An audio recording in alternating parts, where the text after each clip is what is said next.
I come from a family where we've been in the landscape design business for over 100 years, and gardens are really important to me. And there were certain elements and feelings in the kitchen that I wanted. Each view out of the windows will bring a garden in as if you were standing in the garden. You can actually have the hallway from one end of the house be a garden walk, and the kitchen is very much a part of that. And I needed to find a designer that could understand that, translate that into design, and give me the kind of kitchen that I wanted.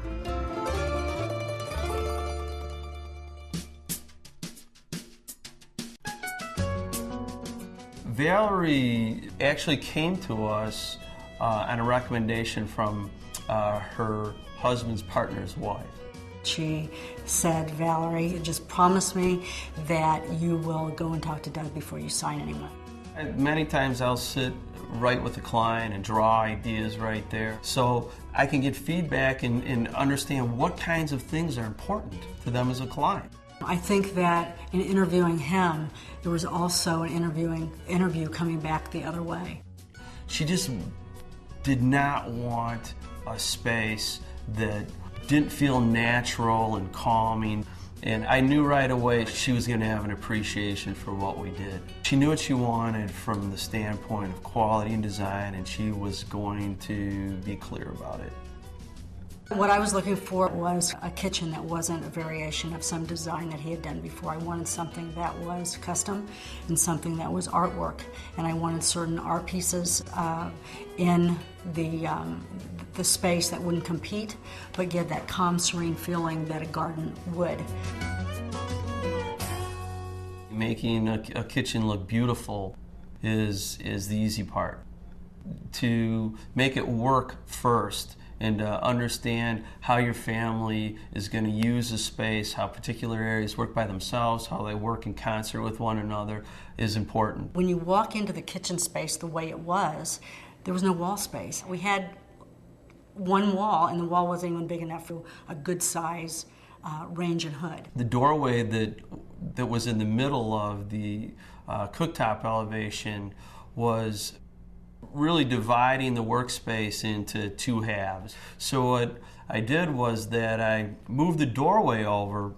I created a small intersection so that you wouldn't see directly through to the back of the garage, and I pushed the bathroom partially back into the garage to accommodate that, and it really kind of creates the sight line as you walk into the house.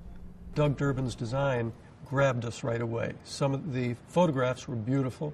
The presentation, the drawings, the commentary, beautifully done. Each elevation had some individual dynamic where he said, as he drew it and certainly as he manufactured it, I'm not going to just put a simple door on here.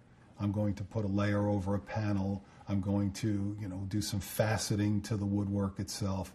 I'm not going to treat this in any traditional manner. And it's interesting when you think about Doug's Kitchen and look at it carefully, that it really is a regional response, because the arts and crafts movement and Frank Lloyd Wright, it was a response to those eras, but updated into a very modern context.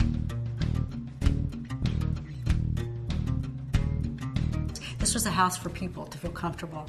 So in this space, in the kitchen, it's a lot of warm woods, more organic, making the warmth, it's almost like a hug.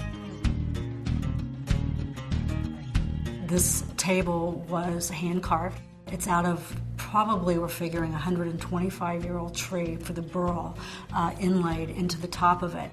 What I appreciated in the table was that it was going to fit in more just really as a piece of art.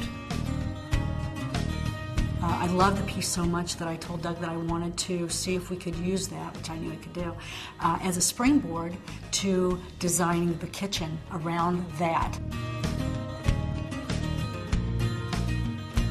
Using the different woods contributed to the natural feel, but there isn't any of the materials that were used that are real strong grains, real strong colors, with the exception, I would say, of the refrigerator cabinet. It's a mix of figured and quartered American black walnut and a burled black walnut. The island is in wood. It's a paint-grade wood. It has a very subtle cracking technique done to it, and then it's glazed over the top. It's more of a painted finish, but it has a very, very subtle detailed glaze on it, almost feeling like leather. And what was nice about the roof cut, it isn't anything that is going to fight with or conflict with a lot of different kinds of stones. It has an extremely natural feel to it, but again, it's not one of the materials that's just going to scream at you. It's going to take its place.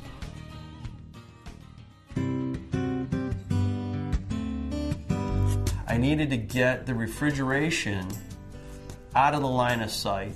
So what he did was recess the refrigerator into the wall and marry cabinets on the back side that would hold the depth of the refrigerator. By making it curved on the face, really contributes to this unexpected surprise. You don't even know that it's refrigerated at all. You just think that it's a beautiful piece of furniture. I had originally designed the hood to be completely different than it actually ended up to be. And it came in the shop and I looked at it and I hated it. It was going to do exactly what it wasn't designed to do, and that was to distract or be overpowering to the space. I just knew that it was wrong for the design. And I sat there, I was running through designs in my head, and I went upstairs into our engineering department and I did the sketch of the hood pretty much as it stands now. At the end of the project, I knew that it was right. And she did too.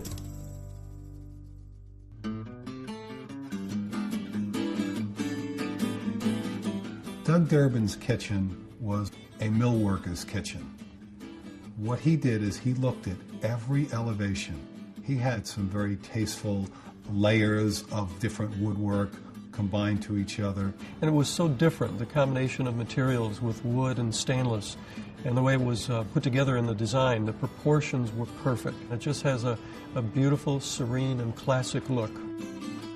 I think Doug really sweat the details, and I think that was very evident.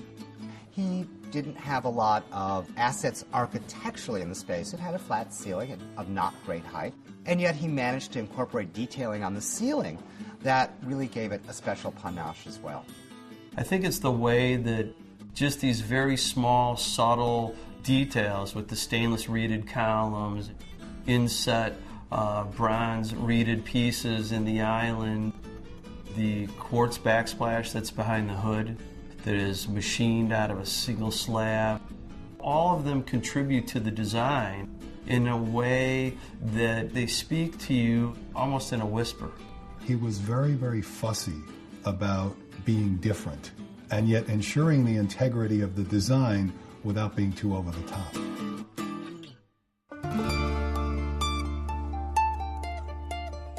I think everything revolves around design. It's just something that's part of me. Doug almost had complete design liberty with the kitchen, just, giving him some idea of where I'd like for the kitchen to go. It was really put in his lap, and he just went with it. Understand what our clients are trying to accomplish is the #1 priority, I think, in any good design. It's almost like this intangible connection. It becomes this collaboration, trying to create a space that reflects who they are. He takes a project and it's not just a cookie cutter project. It's always on the edge. It's always going forward. I'm never going to live in that house a day in my life, and it needs to be perfect, because at the end of the day, I might love it, and it doesn't matter. It matters if the client loves it.